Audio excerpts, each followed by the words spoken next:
माझी सुरुवातच आईच्या रोलनी झालेली. माझ्या करिअरची सुरुवातच आईच्या रोल. तेव्हा छोटी मुलं होती, आता मुलं वाढत वाढत एवढी वर्ष गेली त्याच्यामुळे तेवढी मोठी झाली. आता मुलं वाढत वाढत मोठी झालीये. सो त्यामुळे त्याप्रमाणे मग मी पण स्वतःला अडॅप्ट केलं की बरं आता आपण मोठ्या मुलांच्या आईचा रोल करतो. अलका कुबल आटले, निशिगंधा आव्हाड, बऱ्याच हिरोईन्स, ऐश्वर्या नारकर वगैरे, भक्तीच करी शक्ती, आई थोर तुझे उपकार, नंतर मळवट भरला रक्ताने वगैरे, अशा टाईपचे अनेक सिनेमे. पण त्यावेळेला असेच सिनेमे बनत होते. So amazing. आणि अगेन कमिंग टू राजसी, मला सगळ्यात हे ठीक आहे, हे जनरल सीन्स झाले, पण एक रोमॅन्टिक हे नाही नाही नाही नाही नाही नाही हे आणि आल्यापासून आम्ही सुंदर मुलगी सगळं बोलत झालंय आणि आम्ही जनरल नाही नाही नाही नाही सर, स्पेसिफिकली स्पीकिंग हे तर नाही. तर त्यांना ते इतके गर्भगळीत झाले आणि त्यांना ते वाईट वाटेल म्हणून ते म्हणाले, हो हो आपण भेटलोय ना, म्हणजे काय तुम्हाला कसं मी विसरीन. ते म्हणजे अहो विसरलं तुम्ही. त्यांना विचारले द्या कोण आहे. पण तो त्यांचा एक, मी त्याला एक असं नाव देईन की त्यांचा तो सज्जन स्वभाव, की परस्त्रीकडे मानाने बघणं. त्याच्यामुळे नाही, मला माफ करा, कोणी वैयक्तिक घेऊ नये, पण ती एकी अजून नाही. नमस्कार, मी निकिता मराठी मनोरंजन विश्वमध्ये तुमचं स्वागत करते. आणि केस नंबर 73 हा नवा कोरा मराठी चित्रपट प्रेक्षकांच्या भेटीला येणार आहे. आणि या चित्रपटाची स्टारकास्ट आहे, जे कलाकार आहेत ते आता माझ्यासोबत आहेत. सर्वात आधी तर कसे आहात? एकदम मजेत. किती एनर्जी आहे, नवीन पिक्चर, एक्साइटमेंट, नवीन विषय. Excited, 200% energy. वा, मस्त. सुरुवातीला जसं पिक्चर येतोय म्हटल्यावर ऑब्व्हियसली खूपच एक्साइटेड आहोत. येस. आणि मी मगाचपासून बघते तुम्ही खूप जास्त मस्ती करताय. तिथेच मी समजून गेले की तुमची टीम फार अशी एनर्जेटिक आहे. मला सर्वात आधी भूमिकेबद्दल जाणून घ्यायला फार आवडेल तुमच्या सगळ्यांच्याच. बरं, मी सुरुवात करतो. एक तर 6 फेब्रुवारी लक्षात ठेवा. 6 फेब्रुवारीला आपला चित्रपट, म्हणजे ज्याचं नाव आहे केस नंबर 73, हा चित्रपट गृहात जाऊन सगळ्यांनी चित्रपट पाहावा, असं मी महाराष्ट्रातल्या तमाम रसिक प्रेक्षकांना अशी विनंती करतो. या चित्रपटामध्ये मी डॉक्टर श्रीकांत नावाच्या एका सायकोलॉजिस्टची भूमिका करतोय. सायकोलॉजिस्ट म्हणजे 2 टर्म्स आहेत त्याच्यामधल्या, की एक सायकॅट्रिस्ट आणि एक सायकोलॉजिस्ट. त्यातला सायकोलॉजिस्ट हा काउन्सिलिंग करून पेशंटला बरा करतो, आणि जर क्लिनिकल काही प्रॉब्लेम्स असतील तर ते सायकॅट्रिस्टकडे जातात आणि मग मेडिसिनचा आधार घेतला जातो. सायकोलॉजिस्ट कधीच मेडिसिन प्रिस्क्राईब करत नाही किंवा सजेस्टही करत नाही. भावभावनांचा खेळ, गुन्हेगार असला तरी त्याच्याकडे वेगळ्या पद्धतीने बघायचं. म्हणजे तो गुन्हेगार आहे, तो कोणाचा तरी गुन्हेगार आहे, तो समाजाचा गुन्हेगार आहे, त्याने न्याय हातात घेतलेला आहे, पण तरी त्याच्या आत एक माणूस आहे. तो कशामुळे गुन्हेगार झाला याचाही विचार केला जातो. ही घटना त्याच्यातून का घडली, त्याने हे कृत्य का केलं याचा विचार सायकोलॉजिस्ट करतो, आणि दोन्ही अँगलनी. तर त्या प्रकारची एक चॅलेंजिंग अशी भूमिका माझ्या वाट्याला आली आहे. त्याबद्दल मी स्वतःला खूप नशीबवान समजतो, आणि मी शतशः आभारी आहे, ऋणी आहे डॉक्टर मिलिंद मुक्तेश्वर आपटे, म्हणजे आमचे जे निर्माते आणि डिरेक्टर आहेत, की त्यांनी या सगळ्या गर्दीतून शोधून माझी निवड केली. उत्तम एवढे आपल्या मराठी इंडस्ट्रीमध्ये कलाकार आहेत, पण त्यांनी माझी निवड केली, त्याबद्दल मी त्यांचा खरंच ऋणी आहे. केस नंबर 73 या चित्रपटामध्ये, जो 6 फेब्रुवारीला चित्रपटगृहांमध्ये प्रदर्शित होतोय, या चित्रपटामध्ये मी DYSP संजय, म्हणजे पोलीस अधिकारी आहे तो, त्याचा ती व्यक्तिरेखा करतोय. सिनियर ऑफिसर आहे, आणि या पाठोपाठ घडणाऱ्या विचित्र घटना, गुन्हे यांच्या शोधात तो लागलेला आहे. अकल्पितपणे या सगळ्या घटनांमध्ये काही समान सूत्र दिसतंय की काय याची पाहणी करत असतानाच अशा काही गोष्टी उलगडू लागतात, असं काही रहस्य उलगडू लागतं की ज्यामुळे तो अधिकच त्यामध्ये घुसत चाललाय. अशा वेळेला त्याचा मित्र डॉक्टर संजय याच्या साथीनं या केसकडे एका वेगळ्या पद्धतीनं पाहण्याचा प्रयत्न करतो. जसं अशोकजी म्हणाले की प्रत्येक गुन्ह्याच्या मागचं काहीतरी, कारण त्यांच्या दृष्टीनं, त्या मानसशास्त्रज्ञाच्या दृष्टीनं तो गुन्हेगार असला तरी तो एक आजारी माणूस आहे, तो त्याकडे त्या दृष्टीनं बघतो. क्रिमिनल सायकोलॉजीमध्ये हेच शिकवलं जातं.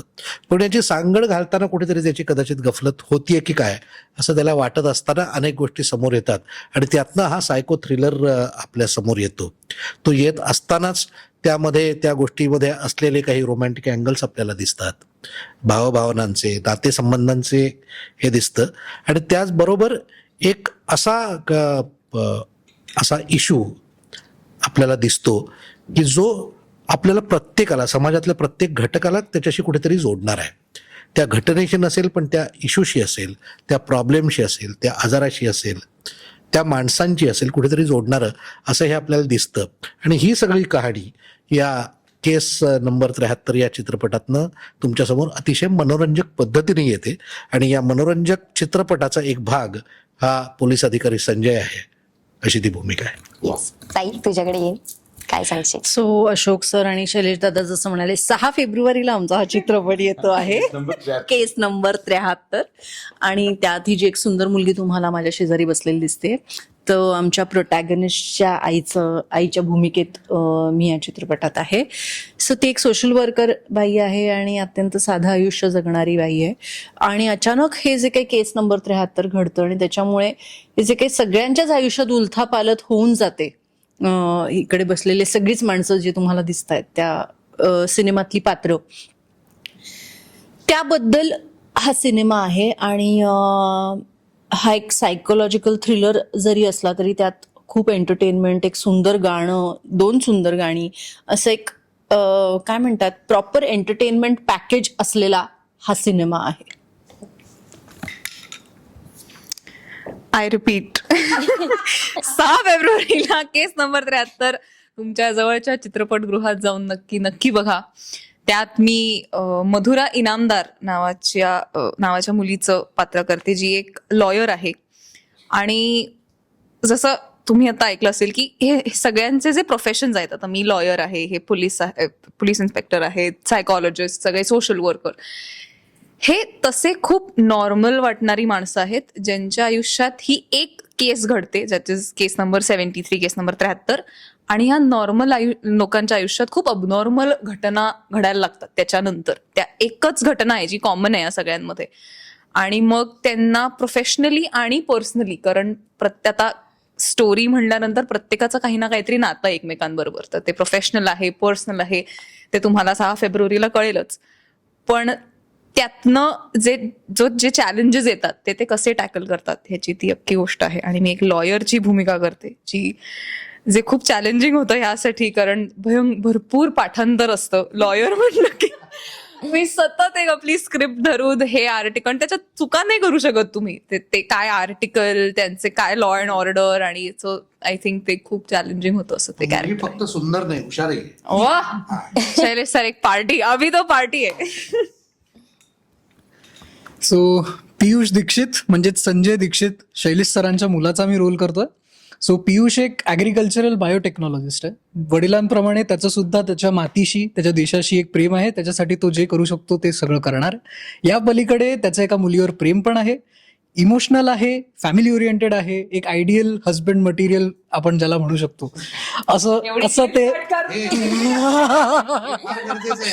अशी याची भूमिका आहे. स्वतःच बोलणारे फार so art needs to be appreciated. So हे सगळं आहे. आणि या सगळ्यांच्या नात्यामध्ये ज्याप्रमाणे सगळ्यांनी मेन्शन केलं, त्यांचं एखादी अशी घटना घडते आणि सगळ्यांचे आयुष्य बदलतात. सो आता चौघांनी म्हटलंय तर मी म्हटलं, हे मी नाही म्हटलं तर म्हणजे हे गरजेचं आहे. सो 6 फेब्रुवारीला तुमच्या जवळच्या चित्रपटगृहात केस नंबर 73. आणि तू म्हणणं जास्त गरजेचं आहे कारण बाबा प्रोड्युसर. Yes, part production. ताई तुझ्याकडे येईन. तू म्हटलीस की आईची भूमिका करते, खरं तर म्हणजे नाही तू दिसत त्या भूमिकेसाठी, म्हणजे तू खूप संतूर मॉम सारखी अशी बरोबर आहे. अगं वाटतेस. खरं तर मला वकिलाच्या भूमिकेसाठी पण माझं जर पाठांतरात जरा गडबड झाली तर ते मला म्हणाले की नको मग राहू दे तुम्ही, मग बदललं. म्हणजे हे रिप्लेसमेंट आहे का? हा, ऍक्च्युली हे असं उलट होतं. पण मग ते म्हणतात जरा पाठांतरात, आणि मी पण म्हटलं वकील आहे, खूप बोलावं लागेल म्हणून बाकीच्यांचा तशी आवड पडते. बाकीच्यांचा स्कोप जरा कमी होईल. म्हटलं राहू दे, आपण एक जरा थोडे पडती बाजू घेऊया, आपण आईचं काम करू. पण तुला हे कितपत असं असं वाटतंय की मी आई नसली वाटत तरी पण मी आईचा रोल करतेय? माझी सुरुवातच आईच्या रोलनी झालेली आहे. माझ्या करिअरची सुरुवातच आईच्या रोल. तेव्हा छोटी मुलं होती, आता मुलं वाढत वाढत एवढी वर्ष गेली त्याच्यामुळे तेवढी मोठी झाली. आता मुलं वाढत वाढत मोठी झालीये. सो त्यामुळे त्याप्रमाणे मग मी पण स्वतःला अडॅप्ट केलं की बरं आता आपण मोठ्या मुलांच्या आईचा रोल करतो. नाही पण मला फर्स्ट मीटिंगला हेच वाटलं होतं, but you will be shocked की ती किती आणि कसं रूप बदलू शकते. So which is- तुला कसं वाटलेलं म्हणजे की ही माझ्या मला विश्वासच नव्हता. त्यांनी मला पहिल्यांदा सांगितलं, म्हटलं नंदिता ताई नाही, म्हणजे तुम्ही तिला भेटा, तिच्याशी बोला, तुम्हाला कळेल की ती किती जॉली, किती म्हणजे फन टू बी अराउंड आहे. आणि मग मी स्क्रिप्ट वाचली, पण मग आमचं एक रिडिंग झालं आणि असं तुम्हाला कन्व्हिन्सच होता तुम्ही की हीच, त्यामुळे तुम्ही फिल्म बघा त्यासाठी. बरी वाचली तिच्याबरोबर reading करताना. तिला आई म्हणून आपण अप्रूव्ह करू. I approve, I accept. वा. सर तुमच्याकडे येईल. मधल्या काळानंतर बऱ्याच दिवसानंतर तुम्ही या विषयात चित्रपट करताय. हो. सो मधल्या दिवसा म्हणजे असं काही होतं का की योग्य ती स्क्रिप्ट किंवा योग्य तो रोल मला मिळत नव्हता, त्यासाठी मी मनापासून वाट बघत होतो, असं काही आहे का? 2-3 गोष्टी झाल्या. ऍक्च्युली खूप अनेक सिनेमे झाले. सांगायला आनंद होतोय की हा 190वा सिनेमा आहे. आणि खूप आधीपासून लवकर चान्स मिळाला आणि बॅक टू बॅक सिनेमे केले. पण मधल्या काळात माझ्या लक्षात आलं की जसे जसे नायक, खलनायक, अँटी हिरो करता करता नंतर थोडंसं ग्रोईंग एजला मुलीचे वडील, मुलाचे वडील एवढे ज्याच्यात काही स्कोप नाही. बरं, मराठी सिनेमामध्ये व्हिलन नसतो, कारण मी नेहमी मानतो ए आणि बी म्हणजे हिरो हिरोईन आणि एक अपोजिट सी आहे जो म्हणजे व्हिलन. त्यांची फाईट असते. काय होतं आपल्याकडे मराठीत असा सब्जेक्टच नसतो की एक वेगळा व्हिलन आहे असं दाखवलं जात नाही. त्याच्यामुळे करण्यासारखं काहीच नव्हतं. मग मुलगी हो म्हणते, नाही म्हणते, मग थिएटरमध्ये एंडला ते एंट्री करतात आणि सगळं संपतं सिनेमा. तो मला करायचा नव्हता म्हणून मी टीव्हीकडे वळलो, जिथे प्रमुख भूमिका माझ्या वाट्याला आल्या त्याबद्दल मी भाग्यवान समजतो. शोजही चालले आणि मी असं एक ठरवलंय की निर्माता ह्याचा असो, सिरियलचा, पिक्चरचा, नाटकाचा, त्या निर्मात्याशी आपण प्रामाणिक राहायचं. म्हणजे एका वेळी मी 10-10, 5-5 प्रोजेक्ट घेत नाही. एक सिरियल घेतली तर मी त्याच्यानंतर त्या 1-2 वर्ष काही घेत नाही. मी रोज तिकडेच काम करतो. किंवा जसं आता मी हा सिनेमा केला, अजून 2 नवीन सिनेमे येत आहेत, ते बॅक टू बॅक केलेले. हे चॅलेंजिंग रोल आले त्यावेळेला मी ठरवलं आता मालिका करायची नाहीये. ह्याच्यानंतर हे रिलीज झाल्यानंतर मी काही स्वीकारू शकतो. पण थोडक्यात सांगायचं कारण मुद्दामून गॅप घेतली. 3 वर्षापूर्वी एक सिनेमा आला होता झी स्टुडिओचा, हर हर महादेव. याच्यामध्ये फुलाजी प्रभू, बाजी प्रभू देशपांडेंवरती स्टोरी होती. मी फुलाजी प्रभू देशपांडे केला होता, शरद केळकरनी बाजी प्रभू केला होता, तर बाजीप्रभू देशपांडे. तर मी ही अशी ठरवून गॅप घेतो. अर्थात मी प्रारब्ध मानतो, त्याच्यामुळे मी किती काही ठरवलं तरी ते देणारा तो आहे. त्याच्यामुळे ते माझ्या फिरून फिरून वाटायला येतं. काहीतरी माझा पूर्वीचा कर्मा म्हणा किंवा इंडस्ट्रीतला काही कर्मा चांगला असावा म्हणून हे रोल्स वाटायला येतात. कारण अशी संधी परत परत मिळत नाही. म्हणजे आमच्या निर्मात्यांनी, डिरेक्टर जे स्वतः आहे डॉक्टर मिलिंद आपटे, त्यांनी मला एक सांगितलं की ह्या रोल नंतर तुम्ही हा रोल करा, तुमचं पोर्टफोलिओ बदलेल. आणि प्रत्येक ऍक्टरला एक तसं स्वप्न असतं प्रत्येक ऍक्टरचं की काय ना काय मला चॅलेंजिंग मिळावं, ह्याच्यानंतर माझ्याकडे ह्या दृष्टीने बघावं. कारण काय झालं होतं, एक पिरियड होता ज्या काळामध्ये आम्ही खूप देवी देवतांची पिक्चर केली. मी अलका कुबल आटले, निशिगंधा वाड, बऱ्याच हिरोईन्स, ऐश्वर्या नारकर वगैरे, भक्तीच करी शक्ती, आई थोर तुझे उपकार, नंतर मळवट भरला रक्ताने वगैरे, अशा टाईपचे अनेक सिनेमे. पण त्यावेळेला असेच सिनेमे बनत होते. तर ते केले नसते तर इथपर्यंत मी पोचलो नसतो. कदाचित या इंडस्ट्री बाहेर गेलो असतो. कारण एक विनोदाची लाट होती, अशोक सराफ साहेब, लक्ष्मीकांत बेर्डे साहेब, आणि एक होती हा पॅरलल सिनेमा बरोबरी, आणि ते करणं गरजेचे होते. ते खूप पॉझिटिव्ह वेनी कन्सिस्टंटली करत राहिलो म्हणून पुढे पुढे इथपर्यंत पोचलो. आणि या बॅच बरोबर काम करायचं म्हटल्यानंतर, खरं तर शैलेशजी माझ्यापेक्षा ज्युनियर आहेत पण माझ्या नंतरच्या बॅचचे, पण ही बॅच जी आहे ह्यांच्या बरोबर टच करायला तुमच्यात ती एनर्जी, ती पॉझिटिव्हिटी, कित्येक गोष्टी मी ह्यांच्याकडनं शिकतो. म्हणजे एक छोटासा किस्सा सांगतो की आम्ही परफॉर्म करत असताना मी एक दिवशी सहज बोलत होतो आणि एक शब्द मला असं बोलता बोलता नीट प्रोनाऊन्स होत नव्हता माझ्याकडनं, की ॲडोलेसन्स. तर मी असं करत होतो, तर ती इकडे उभी होती, आमच्या दोघांचा शॉट होता, ओएस शॉट. तर ती स्वतःहून काहीच बोलली नाही, पण तिने स्वतः एक ऍक्टर म्हणून आपण असं करतो ना कधी कधी समोरचं बोलत असताना स्वतःची तसं ती पुटपुटली. तर मला एकदम पटकन ते मिळाली. म्हटलं तू काय म्हणायचं आता? ॲडोलेशन्स. Okay done. आणि मी ते एकदम प्रोनाऊन्स केलं. म्हणजे सांगायचा मत होता हा की आता खूप काही वर्ष करतोय मी, कसं काय विचारू काय नाही. तर मी I am an actor in progress. कित्येक वेळा म्हणजे गेली 10 वर्ष मला खूप चॅनल्समधनं ह्याच्यातनं दरवेळेला फोन येतो आठवणीन की यावेळीच्या मालिकांसाठी यावेळीच्या चित्रपटासाठी आम्ही जज म्हणून तुम्हाला बोलवतोय, परीक्षक म्हणून. त्याच्यानं मी हेच उत्तर देतो की मी अजून शिकतोय, मी काय जज करणार लोकांना. माझा अजून तो प्रयत्न शेवटपर्यंत राहील म्हणून मी कटाक्षाने ते टाळतो. तर ही संधी मिळाली त्याबद्दल मी खरंच नशीबवान समजतो स्वतःला. येस, खरंच खूप छान वाटतंय ऐकून. सर मी तुमच्याकडे येईन. पोलिसांची भूमिका आहे, प्रत्येक पोलिसांचं कॅरेक्टरायझेशन फार वेगवेगळं असतं. सो तुम्ही याच्यासाठी किती वेगळी तयारी केली आहे? कारण तुम्ही निवृत्त पोलीस अधिकारी नाही, दाखवत. तो निवृत्त नाहीये, निवृत्तीच्या मार्गावर असलेला Okay, पोलीस अधिकारी yes. आहे. आणि पोलीस असणं हे प्रोफेशन आहे. तो काही त्याची व्यक्तिरेखा नव्हे. त्या व्यक्तिरेखेला इतर अनेक गोष्टी जोडलेल्या असतात. त्यामुळे मी पोलिसाचं काम करायचं म्हणून पोलिसाचा काही अभ्यास करायचा वगैरे असं काही करण्याची वेळ नाही आली. कारण तसं काय नुसतं दिसायचं असतं, फोटो काढायचा असतं तर नुसता युनिफॉर्म घालून उभा राहिला असतो. पण तरी मी दिसलो असतो का मला माहित नाही. नाही दिसलं पण फक्त देखणं मग काय नसावं का पोलिसांना देखणं? हा, मग. तर तसा मी दिसलोही असतो. पण मी त्या गोष्टींकडे थोडा कमी लक्ष दिलं, त्या व्यक्तिरेखेवर जास्त लक्ष दिलं की त्या व्यक्तिरेखेचं म्हणणं काय आहे, तो कोण आहे, त्याचा आजूबाजूचं काय आहे, आणि या सगळ्या परिप्रेक्षामध्ये तो काय आहे, या सगळ्या कथेच्या परिप्रेक्षामध्ये त्याचं काय भूमिका आहे, तो काय करतोय, हे जास्त महत्वाचं आहे. इन जनरल आपल्याकडे असं त्याचं प्रोफेशनच बघून ते कॅरेक्टर आहे असं सांगितलं जातं. त्याचं डॉक्टर का कॅरेक्टर नसतं. डॉक्टर हे प्रोफेशन झालं. त्याचं काम काय आहे हे महत्वाचं आहे. त्यामुळे मी त्याकडे जास्त लक्ष दिलं. आणि संपूर्णपणे मी दिग्दर्शकावर विसंबून काम करणारा माणूस आहे. लेखक आणि दिग्दर्शक हे आपले त्यावेळेला सगळ्यात मोठे गाईड असतात. माझं जे काय असतं ते, कारण आमचा रियाज तसं म्हटलं तर अजिबात नसतो, तसं म्हटलं तर कायम चालू असतो. त्यामुळे पोलीस मी 100 प्रकारचे बघितलेत. म्हणून काय प्रत्येक वेळेला त्यातला तो तावडे होता ना, तो मी याच्यात वापरला वगैरे असं काही होत नाही. निदान माझ्याकडनं नाही होत. मी त्या वेळेला त्या कॅरेक्टरला काय आवश्यक आहे, मग त्या दृष्टीनं माझं वागणूक कसं आहे हे बघायचं काम दिग्दर्शकांचं, लेखकांचं आहे.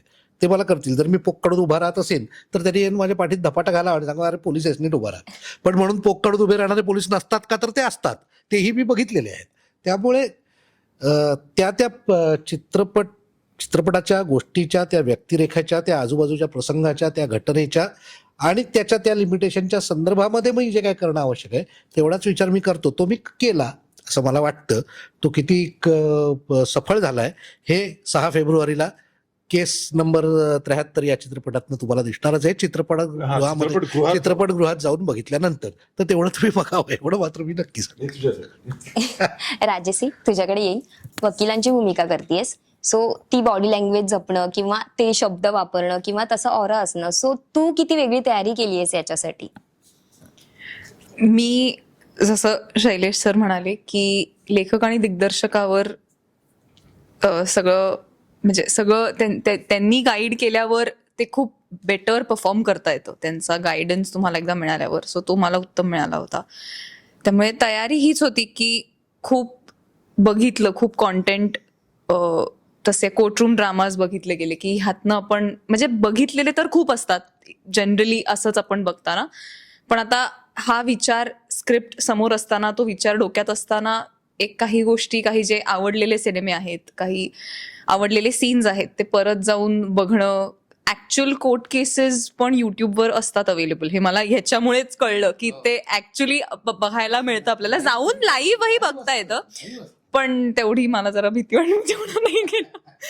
पण ते युट्यूबवर अवेलेबल असतात, म्हणजे त्यामुळे ते खूप हेल्पफुल होतं माझ्यासाठी. त्यामुळे तशा गोष्टी सतत तुमच्या बघण्यात, बोलण्यात आल्या तर ते बरं पडतं. सो तसं त्या सीनसाठीची तयारी ही होती. बाकी खूप आहे अजून सिनेमात, कारण इमोशनल खूप सीन्स आहेत. फक्त एक कोर्टातच ती मुलगी आपल्याला दिसत नाही, ती तिच्या आयुष्यात घडणाऱ्या प्रत्येक वेगवेगळ्या घटनेत ती आपल्याला दिसते आणि त्या घटनांच्या टाईपच्या सीन्सची आय थिंक जास्ती तयारी करावी लागली मला. ते- मधुरा इनामदारचं कॅरेक्टर एक्झॅक्टली, मी लॉयरचं वकील. कॅरेक्टर नाही जी करत. वकील. जी वकील आहे. सो तसं आता तो काय बायोटेक्नॉलॉजी इन ऍग्रिकल्चर हा. हे कॅरेक्टर आहे असं कसं सांगणार. नाही, तो पियुष दीक्षित आहे. हा. त्यामुळे मधुरा इनामदारच्या आयुष्यातले कोर्टरूम मधले सीन्स हे is a part of her life आणि is not her life. Yes. पण त्यांनी लाईफ किती बदलते हेही हा सिनेमा दाखवतो. त्यामुळे 6 फेब्रुवारीला केस नंबर 73. 6 6 फेब्रुवारी फेब्रुवारी 6 वाजता तुम्ही 3 प्रेक्षक 6 फेब्रुवारी प्रेक्षक आणि नंतर सुद्धा आणि नंतर सुद्धा रोजच. पियुष, त्या दिवशी 6 फेब्रुवारीला खूप बुकिंग होत आहे आणि नंतर मग नाही होणार 6 त्यानंतर पुढे फेब्रुवारी चालू आणि त्यानंतर सुद्धा. त्यानंतर पुढे चालू. तू कशी तयारी केली? नाही नाही नाही इतक्या दिग्गज कलाकारांसोबत काम करण्याचा तुझा अनुभव आणि पहिलाच चित्रपट तुझा, काय सांगशील? विचार करून बोला, आम्ही सगळे बसलोय. नाही नाही नाही माझ्याकडे वाईट बोलायला काहीच नाहीये. सो फर्स्ट कसं बोल हो सर जेन्युइन उत्तरांना जेन्युइननेस बघा तुम्ही, थांबा. सो फर्स्ट फिल्म आणि प्रायर काहीच एक्सपिरियन्स नाही या कम्प्लीट इंडस्ट्रीशी, त्यामुळे मी स्वतःचं एक्स्ट्रीम होमवर्क केलेलं होतं की कुठे सगळ्यात जास्त महत्त्व द्यायचं आहे, लाईन्स लर्न करणं, आणि हे सगळं दिस कम्स लेटर. आय थिंक तुमचा इन जनरल तुमचा प्रेझेन्स जो असतो तो सेटवरती कसा आहे आणि आपल्यामुळे कोणी दुसरा अनकम्फर्टेबल होतोय किंवा मला त्यांच्यासोबत सीन करताना मला त्यांना जशी साथ द्यायला हवी ती मला देता येत नाही आहे, ही कुठेही असं व्हायला नको. हे माझं सगळ्यात मोठं होमवर्क होतं. तिघही अमेझिंग ॲक्टर्स आहेत आणि अशोक सर आणि शैलेश सरांबरोबर माझे मेजॉरिटी जितके सीन्स होते ना, त्यात सगळ्यात मोठी गंमत अशी व्हायची की प्रत्येक सीनच्या आधी मी त्यांच्याबरोबर एक रिहर्सल करायचो आणि त्यावेळेला त्यांना जाणवायचं की नाही इथे याला काहीतरी वाटतं किंवा इथे हा थोडा म्हणजे हिचकिचाहट होती है असं म्हणतो ना आपण. सो त्या पॉईंट ऑफ व्ह्यूनी ते मला ना तिथे एक गायडन्स द्यायचे इन्स्टंटली की पियुष हे बघ तुला आत्ता हे असं होत नाहीये तर तू हे अशा पद्धतीने करून बघ. सो त्यामुळे मला जो एक सीन करताना एक जी मदत मिळाली ना, दॅट वॉज म्हणजे हे त्यांचंच क्रेडिट आहे. जर माझं काम जे काही झालंय ना चांगलं झालंय ते फक्त यांच्या क्रेडिटमुळे म्हणेन. नंदिताताईकडून मला नंदिताताईचं मला एकच सगळ्यात अमेझिंग गोष्ट अशी वाटते की काही सीन्स शूट झाले आणि सीन्स शूट झाल्यानंतर एक ब्रेक असतो, ज्या ब्रेकमध्ये जे अरेंजमेंट्स वगैरे बदलतं त्यावेळेला. सो मी नंदिताताईकडे बघतोय, फक्त मी बोलत नाही. माझं नेचर असं आहे की मी ऑब्झर्व करतो जे होत आहे, जसं घडतंय तसं लोकांना इन जनरल ऑब्झर्व करतो. सो नंदिताताईला मी ऑब्झर्व करतोय आणि मला असं वाटत होतं की सीन तर झालाय, मग आता ती नॉर्मल व्हायला हवी, पण ती नॉर्मल नाही होत. She is in that zone. Character सोडणं वगैरे डायरेक्ट सेटमधून बाहेर गेल्यानंतर. सो मला हे तिचं जे पॉईंट होतं याच्यावर मी तिला एकदा विचारलं की ताई तू खरंच म्हणजे यू आर स्टील ताई और तू कॅरेक्टर. तर शैलेश सरांनी मागून अजून मला चावी घातली की अरे पियुष तिच्याशी नीट बोल, आत्ता ती कॅरेक्टरमध्ये. सो अशी माझी खिचाई पण झाली त्या ठिकाणी. बट हा scene actually it was very. So हे ना या शिकण्यासारख्या गोष्टी या तुम्हाला पुस्तक वाचून किंवा असं करून नाही मिळणार, हे फक्त प्रॅक्टिकल एक्सपिरियन्स मधूनच मिळतं. So amazing. आणि अगेन कमिंग टू राजसी, मला सगळ्यात हे ठीक आहे, हे जनरल सीन्स झाले, पण एक रोमॅन्टिक हे नाही हे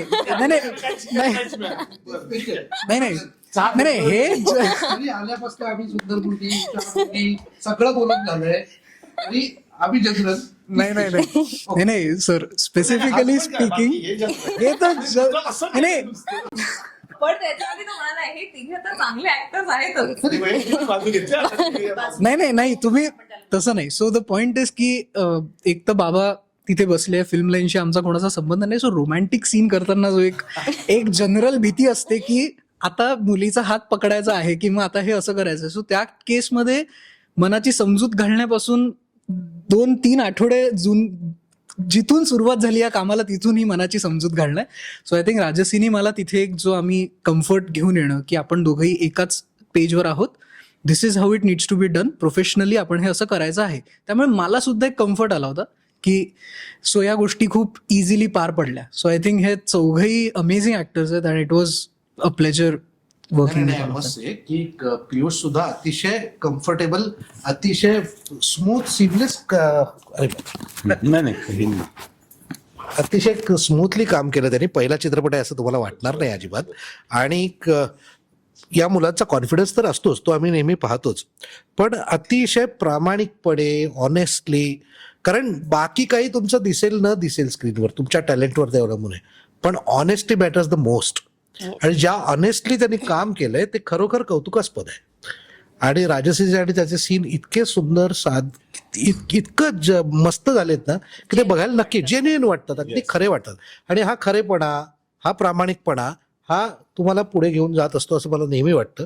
आणि ते या दोघांमध्ये आम्हाला अगदी पुरेपूर दिसलेलं आहे. इवन ह्या दोघांचं गाणं आहे जे खूपच सुंदर झालंय आणि ते गायलंय सोनू निगम आणि नीती मोहननी. अप्रतिम गाणं आहे. तर दोघांचा परफॉर्मन्स, दोघं इतके गोड दिसत आहेत आणि मेड फॉर इच अदर सारखी ती पेअर वाटते. त्यामुळे युथला अट्रॅक्ट करण्यासाठी याचा आम्हाला खूप उपयोग होणार आहे. 6 फेब्रुवारीपासून 6 फेब्रुवारी चित्रपटगृहात. 6 फेब्रुवारी काय इम्पॉर्टंट आहे, कारण इतके काही प्रोजेक्ट्स, इतके काय येत असतं, त्याच्यामध्ये आपल्या डोक्यातनं जातं की सिनेमा कधी लागणार आहे, तर 6 फेब्रुवारीला बस. हे जे केस नंबर 73 आहे त्याचं गुड सुद्धा आम्हाला सिनेमातच बघायला मिळणार आहे की त्याच्या मागे काही वेगळी स्टोरी आहे, असं काही आहे का? नाही, हो, गुड ते आहेच. म्हणजे तेच तर बघायला आपल्याला 6 फेब्रुवारीला जायचं आहे आतमध्ये थिएटरला. हा, कारण का तर काय सायको थ्रिलर म्हणजे काय, म्हणजे सायको थ्रिलर म्हणजे नक्की काय, येस. तर मर्डर होत आहेत का, मग ते कोणी केले आहेत, तर शैलेश सरांनी केले आहेत, अशोक शिंदेने केले आहेत, पियुषनी केले आहेत, राजेशनी केले आहेत, का नंदिताजींनी केले आहेत, का वेगळाच कोणीतरी खुनी आहे, का खून होत आहेत, होण्यामागचं कारण काय, तो खरंच कल्प्रिट आहे का त्याच्यावरती उगीच आळ आलाय.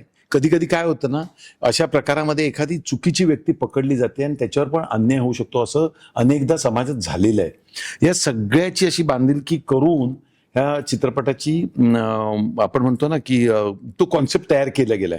आणि डॉक्टर मिलिंद आपटे सरांनी याच्यावरती प्रचंड काम केलंय आणि सायकोलॉजिस्ट असल्यामुळे त्यांची पकड होती या सब्जेक्टवर आणि सगळेच प्रोफेशनल आर्टिस्ट होते. त्यामुळे चित्रपट खूपच इंटरेस्टिंग, एंटरटेनमेंट, रोमांस आणि सायको थ्रिलर असा मिक्स 2026ला आम्ही एक धमाका आणणार आहोत. तेवढा नक्की आठवणीन बघायला हवं.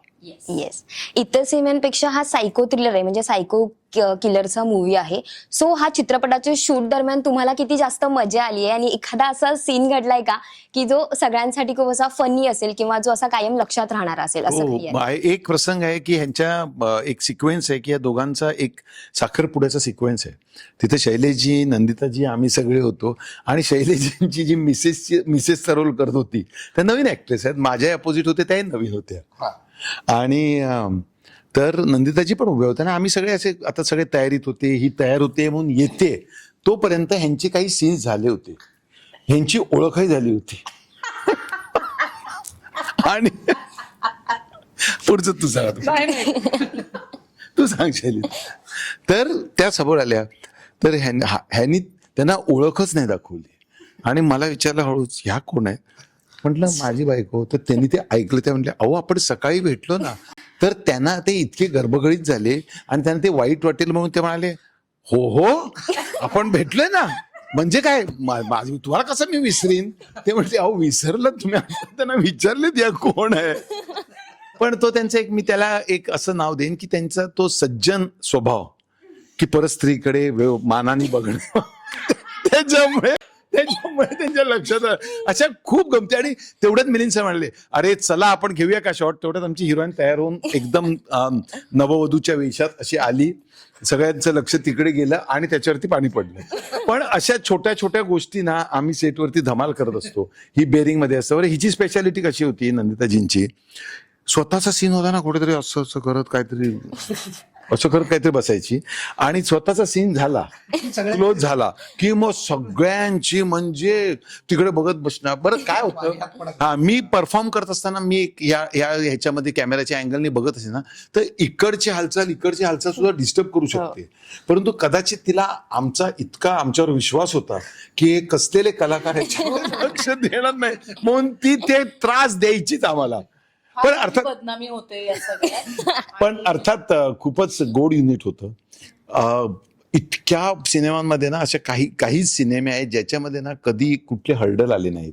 कलाकारांमधले काय म्हणतात ते हेवे दावे, माझा डायलॉग ह्यांना का दिला, ह्याचा डायलॉग त्यांनी का घेतला. मग अशोक शिंदे 9ला आलेत, मग तुम्ही मला 8ला का बोलवलं, मग येऊन मग मी 8ला आलो तर मग 11ला माझं का, त्यांचं असे कधीही आमच्या इथे शंका नव्हती. एकदा तर ती कुठल्या तरी शूटिंगहून का प्रयोगावरून राजसी आली तर आम्ही बसून होतो आणि आल्यानंतर ती खूप घाईत होती. मी पटपट आले, हाय हाय ते तिकडे आली होती, ट्रॅफिकमध्ये अडकली होती आणि आम्ही सगळे बसलो होतो. पण ते एक असं असतं ना की सगळे थांबले सिने, मी आलेला चेंज करून सगळ्यांनी सांगितलं थांब थांब काही गडबड नाहीये, सगळे थांबलोय. आम्ही इतकं प्रेमाने वागवलं तिला, इतकं व्यवस्थित की किती समजून घेतलं तिला आम्ही तेव्हा. हो बापरे. खूप खूप. आणि ते त्याच्यामुळे आता हा इवन पियुष सीनच्या आधी स्वतःहून येणार, स्वतःहून यायचा विचारायचा, असं थोडा वेळ आहे का अदबीने, काय रे काय झालं, बस ना डाले, नाही आपण ते बोलून घेऊया का, हा मग ह्या स्वरात, मग ह्याचे असं आलं की अशोकराव म्हणतात, "रे, ते बोलू आपण." मग त्यांनी स्वतःचं वजनही कमी केलं, म्हणजे समाजातलं नव्हे तर या रोलचं. मग त्याने काय केलं, डाएट फूड सुरू केलं, ती चर्चा सुरू झाली आणि मग त्याच्याप्रमाणे त्यांनी वजन कमी केल्यामुळे त्याचा स्क्रीन प्रेझेन्स वाढला. त्यांनी जेवढी मेहनत घ्यायला पाहिजे ना तेवढी घेतली आणि ती तुम्हाला पडद्यावर दिसते. तो नौखा वाटतच आहे. मी जेव्हा पहिल्यांदा डबिंगच्या बघितलं, मी म्हटलं मला याचे सीन्स दाखवा. एक तर तो दिसलाय खूप अमेझिंग, ही पेअरच खूप गोड दिसली आहे, पण ही कशी ही अनुभवी होती. त्याच्या कंपेअरला 3 सिनेमे केले होते. एक उपजत तर टॅलेंट होतच राजसीत, पण परफॉर्मन्समुळे पण चांगल्या चांगल्या मोठ्या कलाकारांबरोबर कामं केली, कॅमेरा फेस केला होता तो, ती एक स्टेज फ्राईट नव्हती, कळलं ना. पण त्यांनी डायरेक्ट सीए नंतर हे काम केलंय, सो त्याचं कौतुक जास्त आहे राजसीपेक्षा. आणि तिने कोऑपरेट करून ते दोघांचं सॉन्ग म्हणा, सीन्स म्हणा, ते इतकं अत्यंत छान वाटतंय. तुझा काय अनुभव? छान किस्सा आठवतोय की आमचं काहीतरी दिवसभर ह्यांचं शूट होतं या दोघांचं, आणि आमचा काहीतरी एक सीन होता दिवसाच्या शेवटी, सनडाऊन झाल्यावर वगैरे, अशोक सरांचा, माझा, दादाचा वगैरे. तर एक 4चा वगैरे कॉल टाइम आले आणि अचानक अशोक सर बाहेर आले. म्हणलं अरे अशोक सर आले आहेत. हो हो, संध्याकाळी 7चा कॉल टाइम होता, त्यांना म्हटलं सकाळी 7चा आहे, ते सकाळी 7लाच येऊ असलेले आहेत. बरं कुठेतरी PM वाचलंच नाही. कुठेतरी लांब होतं शूट आणि ते संध्याकाळी 7चा कॉल टाइम आहे, हे ह्यांनी सकाळ का संध्याकाळ वाचलं नाही. हो, हे सकाळी येऊन बसले. म्हणजे असाही स्कोप नाही की आता मी घरी जाऊन आराम करून येतो. म्हणजे आल्यावर गुड मॉर्निंग वगैरे करतात तसं जो होता. सर तुम्ही का आलात, असं प्रत्येकाचं हे झालं. सर तुम्ही मला कळेना काढले का मला असं, पण ह्या लाईनीत काही होऊ शकतं की नाही आम्हाला आवडलं तुमचं सायकोलॉजीचं काम, तर बदललं. म्हटलं काय झालं, बरं आहे ना सगळं, नाही या ना बसा ना, म्हणजे तर मी आपल्या मेकअप रूम मध्ये गेलो. म्हटलं मेकअप दादा पण आले, थोडा आराम करा, काही गडबड नाहीये का. पण म्हटलं ओ बाब लवकर आलो तेवढ्यासाठी, नाही जरा शैलेश सरांचे एक आहे, मग ह्यांचे एक आहे. मग आमचे प्रोडक्शनवाले आले आणि ते मला म्हणाले की सर बरं आहे ना सगळं व्यवस्थित. हा म्हटलं बरं आहे का हो, नाही म्हणजे माझा मेसेज मिळाला का. तर आता काय होतं तुम्हाला सांगतो, अनेक मालिका, अनेक सिनेमे ते करत असल्यामुळे कित्येकदा असं होतं ना की मी फक्त हे बघतो, मी कैक वेळेला चुकीच्या लोकेशनवर जातो आणि 15 दिवस एका लोकेशनला केल्यावर 16व्या दिवशी ह्यांचं घर असतं. सवय नाही. हा, तर ते न वाचता मी तिकडे जातो. मग तो बंगल्यातला गेटमन सांगतो काय दादा कैसा आहे, अरे किधर आहे सब युनिट, आज किधर शूट आहे. मग ते शूट यांच्या इकडे बंगल्यावर असतं. अरे देवा, पण आता 4 लोकात कसं बोलायचं, असं होतं. तसा हा प्रसंग. आणि मग सगळे माझ्यावर की आल्यासारखे दारात येऊन घेऊन आराम करा, काय करता सर आराम करा, चहा कॉफी काय हवे वगैरे मुद्दाम छळत होते संध्याकाळी 7 पर्यंत. मग मी कपडे वगैरे बदलून मस्त जाऊन सेटवरती फिरत होतो, जेवत होतो. असे अनेक छान छान प्रसंग घडले आणि आमचे निर्माते खूप चांगले होते. त्याच्यामुळे आम्हाला कधी असा प्रसंग नाही आला की अरे बाबा चला पटपट. कित्येक पिक्चरच्या बाबतीत, कामाच्या बाबतीत होतं की हे काम संपावं, तसं नाही. ही यंग पोरं पण होती, ती पण तेवढीच मिक्सअप झाली. आमची शैलेशजी, नंदिताजी जुना रॅपो होता. सो खरंच मजा आली. तर 6 फेब्रुवारीला सिनेमा आपल्याला थिएटरात बघायचा. बस केस नंबर 73. बस. एक शेवटचा आहे, म्हणजे अगदी थेटच प्रश्न विचारते मी तो. खरं तर दिग्दर्शक आणि निर्माते मराठी इंडस्ट्रीमध्ये एकमेकांना सपोर्ट करतात का? कारण आजकाल आपल्याला असं पाहायला मिळतंय की एकाच दिवशी जवळजवळ 2 ते 3 मराठी चित्रपट एकाच दिवशी रिलीज होतात. सो यामध्ये कुठेतरी सपोर्ट नाही दिसत, स्पर्धा दिसतात. सो या एक सिनियर कलाकार म्हणून तुमच्या तिघांचं यावर काय मत आहे? मी सुरुवात करतो. नाही, मला माफ करा, कोणी वैयक्तिक घेऊ नये, पण ती एकी अजून नाहीये. म्हणजे एक छोटं एक्झाम्पल सांगतो की एकाच वेळेला संजय लीला बन्साली साहेबांचा पद्मावत आणि अक्षय कुमारजींचा पॅडमॅन असे रिलीजच्या तारखा होत्या. पण मला प्रोफेशनलिझम कुठे जाणवलं की त्यांनी सांगितलं तुम्ही पद्मावत रिलीज करा, सो 1 आठवड्यात तुम्ही कलेक्शन करा, पुढचा वीक आम्ही लावतो. त्यामुळे ना ज्या चित्रपटाची ताकद असेल तो पुढचा वीक चालेल, ज्याची नसेल पण तो इनिशियल ड्रॉ जो मिळणं म्हणतात तो दोघांना मिळाला. माझ्या एका सिनेमाच्या बाबतीत लक्ष्मण उत्तेकर जे आत्ताचे प्रसिद्ध आहे त्यांनी एक फिल्म केली होती ज्याचे निर्माते बोनी कपूर होते आणि वीणा जामकर त्याच्यात, प्रतिमा जोशी, मी असे आम्ही त्याचे स्टारकास्ट होतो. लालबागची राणी चित्रपटाचं नाव. लक्ष्मण उत्तेकर डिरेक्टर होते. बोनी कपूर साहेबांचा फोन आला की अरे शिंदे भाई अपनी फिल्म रिलीज हो रही है और उस टाइम 5 मराठी फिल्में हैं, 5. तर बरं, मग मी आमचे अध्यक्ष होते चित्रपट महामंडळाचे, त्यांना सांगून त्या 5 निर्मात्यांना भेटलो की बाबा आपण 1 आठवडा वाटून घेऊ. तर पहिला त्यांचा क्वेश्चन असा आला की काय तुम्ही त्या लोकांना हिंदीतल्या मदत करताय का? म्हटलं अजिबातच नाही, मी महाराष्ट्रीयन आहे, मराठी आहे, मला भाषेचा अभिमान आहे. फक्त म्हटलं व्यावसायिक आपण बघूया, इकडे तुम्ही आता हिंदी मराठी करू नका, तुमचे पण पैसे लागले त्यांचे. तर 2 निर्माते म्हणाले अशोकराव आपण मराठी माणसं आहोत, मी काय तारीख नाही बदलणार कारण माझी फिल्म शोले आहे.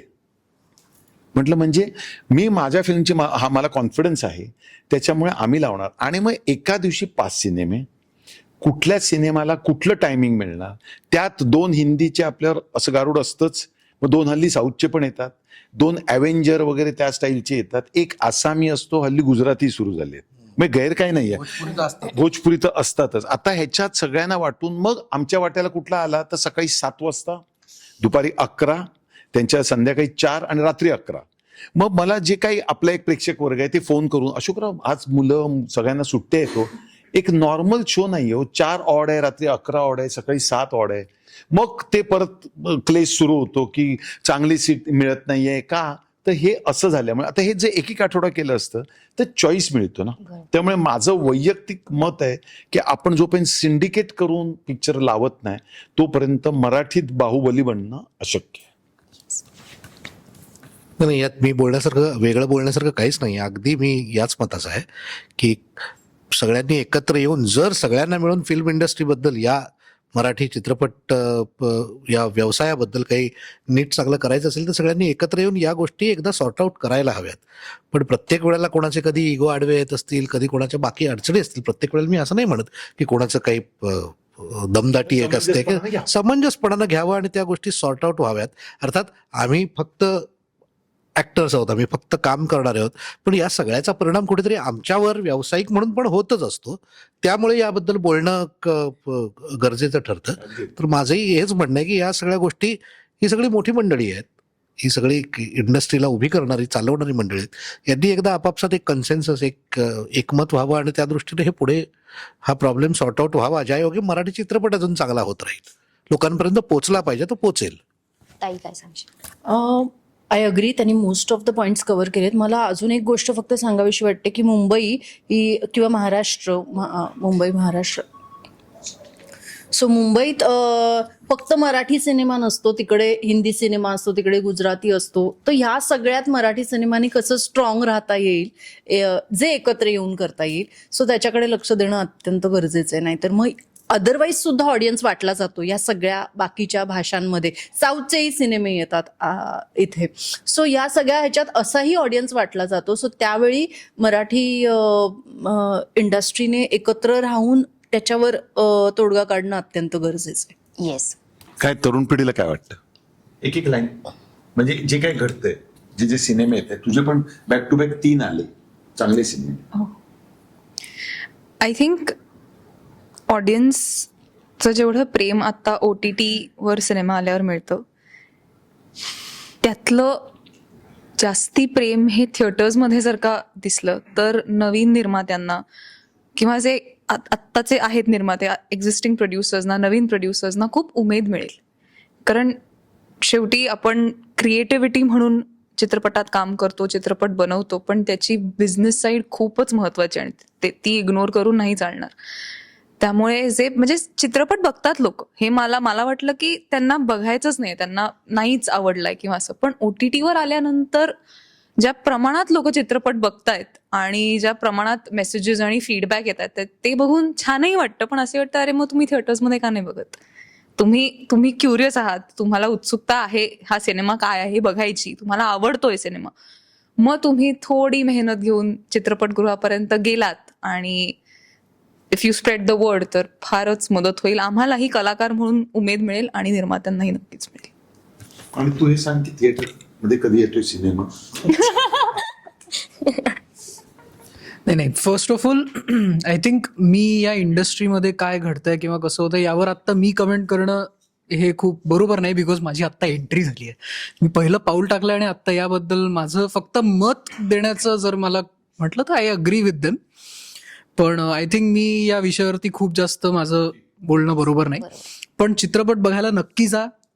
तुमच्या जवळच्या चित्रपटगृहात 6 फेब्रुवारीला केस नंबर 73. Yes, thank you. तुमच्याशी बोलून खूप छान वाटलंय आणि तुम्हाला फिल्मसाठी खूप खूप ऑल द बेस्ट. थँक्यू. धन्यवाद. थँक्यू. खूप छान इंटरव्ह्यू घेतला. Thank you so much sir. Thank you.